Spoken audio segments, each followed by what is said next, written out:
Kan jahanam betul itu. Bantuan orang miskin dimakannya coba. Harusnya hukum pancung itu. Pengkhianat negara itu harusnya.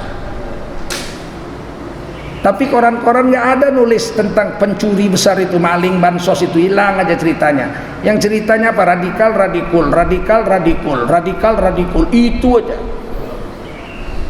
Kalian kalau nggak sadar kalian, nanti anak cucu kalian yang kecil-kecil ini udah nggak tahu agama ini semua. Karena agama dimusuhi, dianggap musuh negara agama.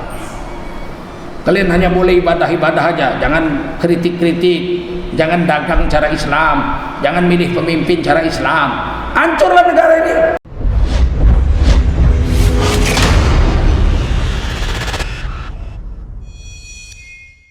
Tapi hari ini orang nggak mau ikut Nabi. Ada juga yang ikut Nabi, tapi cuma 4 kali aja. Lahir, khitan, kawin, mati. Selain itu benci sekali dia sama sunnah-sunnah Nabi. Jangan bawa agama. Ini bukan negara Islam.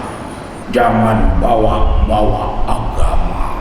Jadi kalau di Indonesia harus bawa cara kafir semua. Karena negara Indonesia bukan negara Islam, hiduplah cara kafir semua. Jangan bawa agama begitu.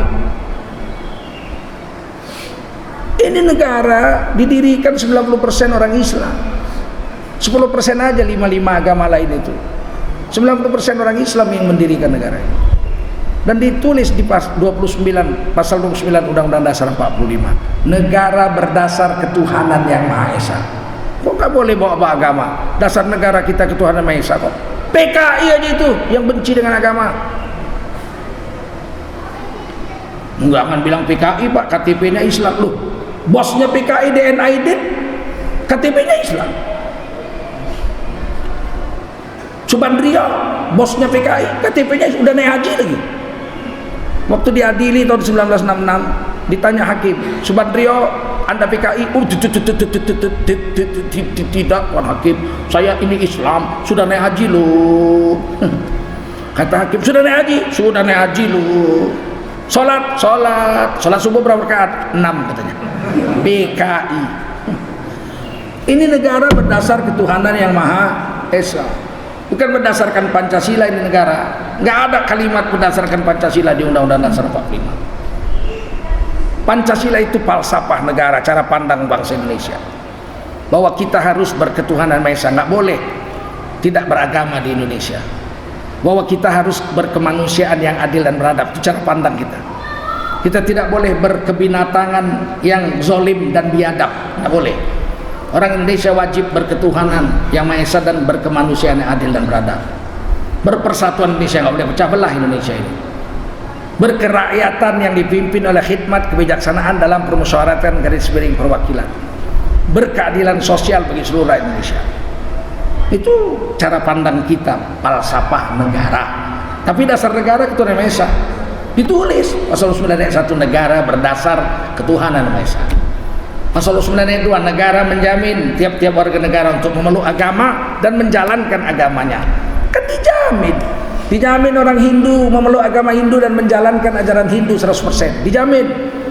Sampai di Bali itu, Bali mereka 85%. 14% orang Islam, lain-lain sisanya. Dan seluruh Indonesia orang Bali hanya 1% aja orang Hindu. Hanya 1% orang Hindu di Indonesia.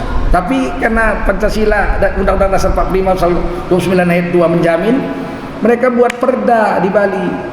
Hari raya Nyepi semua api harus mati sehari semalam. Jalan. Hari raya Nyepi tidak boleh orang keluar rumah, tutup semua. Bali mati. Betul-betul nyepi. Listrik pun mati. Airport ditutup. Airport internasional Gusti Ngurah Rai ditutup.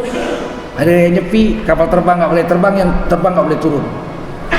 Hanya ada di dunia satu aja, di negara Pancasila ini. Di India 1,1 miliar orang Hindu nggak pernah nutup airport. Karena di sana nggak ada Undang-Undang Dasar 45. Di sini ada, dijamin. Orang Kristen boleh menjalankan agama Kristen 100%. Orang Buddha boleh menjalankan ajaran Buddha 100%. Orang Islam boleh nggak menjalankan syariat Islam 100%? Boleh, kalau nggak bubar aja negara bikin negara sendiri aja. Sebelum negara Indonesia ini merdeka, kita pakai syariat Islam kok. 250 negara di Indonesia ini kerajaan Islam, dari Aceh sampai Raja Ampat Papua, kerajaan Islam. Ini kerajaan Islam nih, Indragiri namanya. Ada muftinya, Tuan Guru Sapat sana. Ini negara Islam nih sebelum merdeka, betul? Masa udah merdeka nggak boleh menjalankan agama Islam? Bukan nenek moyang kau punya negara ini. Karena ada undang-undang dasar 45 menjamin, betul? Tapi hari ini PKI ini, sekuler ini, jangan bawa agama. Kepingin aku nyambutkan kumisnya itu, ini betul. Negara menjamin kok kau pula keberatan. Dan kita orang Islam nggak cerdas, takut. Kenapa takut? Kecuali tidak ada undang-undang dasar yang mengatakan begitu.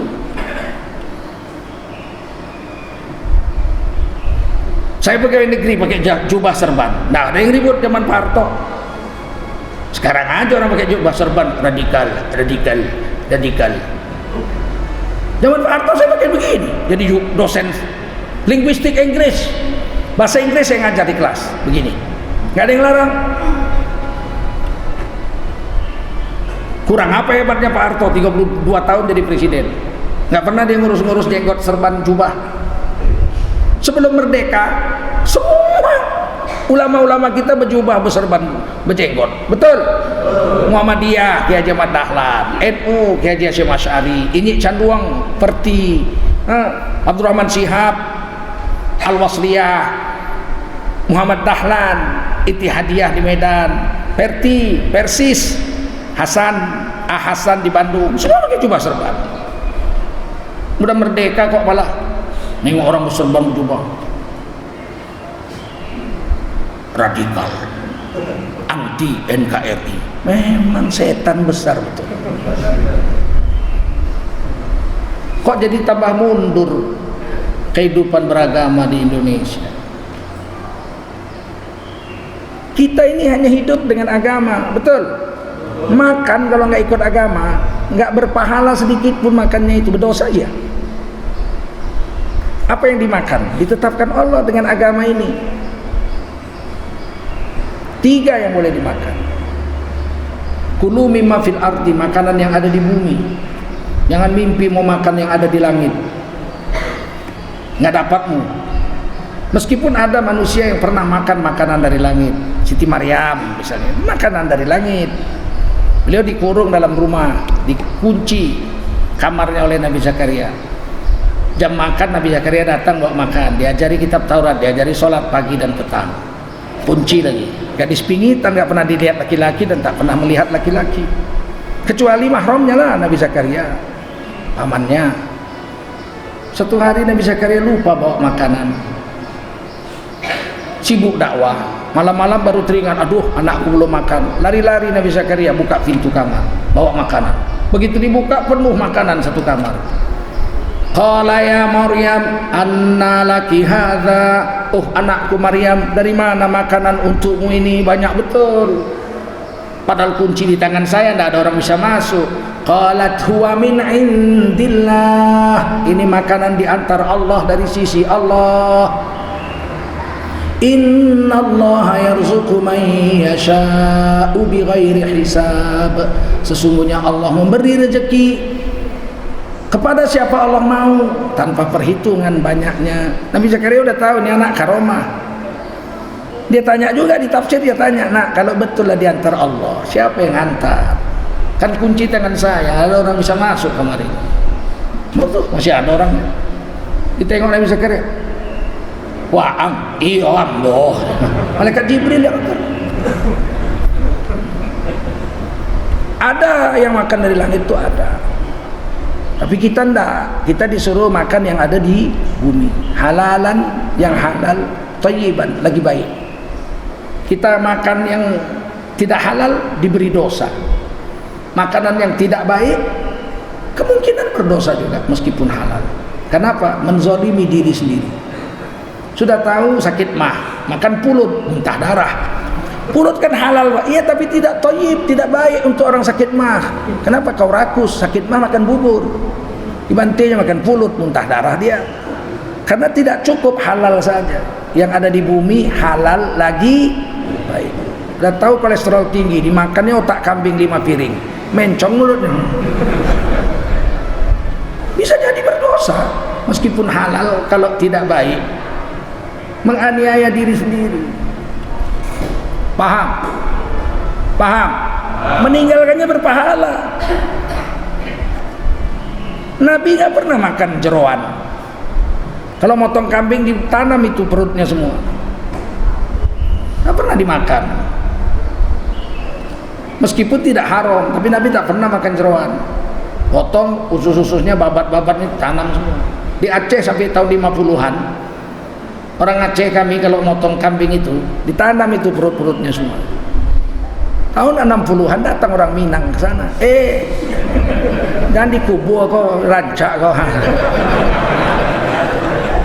Diambilnya sore-sore, diantarnya ususnya itu ke rumah yang punya kambing, orang Aceh. Apa ini? Apa ini? Kata orang, makanlah, makanlah. Dimakannya, oh enaknya. Sejak itu orang Aceh pun ketularan orang Minang. Tidak semua makanan itu mesti dimakan. Kalau tidak baik jangan. Paham? Itu sunnah Nabi. Itu baru yang mau dimakan. Cara mendapatkannya harus cara halal, jangan cara haram. Diajari berdagang. Kata Nabi, siapa yang berdagang, haram hukumnya mengambil untung lebih dari 100% kalau yang didagangkan itu makanan pokok. Jadi kalau saya beli beras modalnya 10.000, saya jual 20.100, yang 100 rupiah haram. Makanan pokok tidak boleh mengambil untung dalam Islam lebih dari 100%. Dimakan haram. Nah, ya memang ini petunjuk hidup. Tidak ada agama lain seperti ini. Kalau saya punya modal banyak, saya beli semua beras orang, pasang gudang sebesar lapangan bola kaki, satu kabupatennya habis beras semua saya beli.